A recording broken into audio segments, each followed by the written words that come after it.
বলো তো এটা কি? জানি জানি অনেকেই চিনতে পেরেছো, হ্যাঁ তালের শাঁস। আমাদের গ্রামের দিকে তো প্রত্যেকটা বাড়িতে বলতে গেলে তাল গাছ আছে। আর তালের শাঁস এখানে কিন্তু কিনে খেতে হয় না, শহরে যেরকম বাজার থেকে কিনে খেতে হয় পিস দামে, এখানে তো সব ঘরেই তাল গাছ আছে। আর এই গরমকালে এই সময় তো তালের নরম নরম শাঁস হয়, আর এটা খেতে বেশ ভালো লাগে। আর এরপরে তো মানে আঁটি শক্ত হয়ে যাবে আর খেতে ততটা ভালো লাগবে না, এখন যতটা নরম আর রসালো আছে। অনেক বছর পরে আর কি আমি তাল শাঁস দেখলাম আর খাবো। আমি এগুলো তো ভয়ে খেতাম না, বলে কি না মানে অ্যাসিডিটি হবে, পেটের যন্ত্রণা করবে, সেই ভয়ে খেতাম না। পাশের বাড়ির এক দাদু অনেকগুলো কাঁদি নামিয়ে এখানটায় কাঁদি ধরে কেটে যাচ্ছে, গামলি পুরো ভর্তি করে ফেলেছে। আর এগুলো কাটা কিন্তু ভীষণ টাব আছে, তাই দাদু বলছে আমি কেটে দিচ্ছি তোমরা খাও।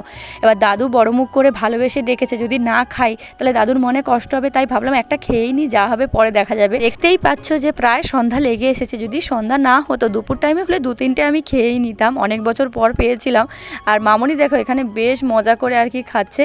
তো আজকের ভিডিওটা তোমাদের কেমন লাগলো কমেন্টে জানাতে একদমই ভুলো না। আর কারা কারা এই তালের আঁটি বা শাঁস খেতে ভীষণ পছন্দ করো সেটাও জানিও। দেখা হচ্ছে নেক্সট ভিডিওতে। Thanks for watching.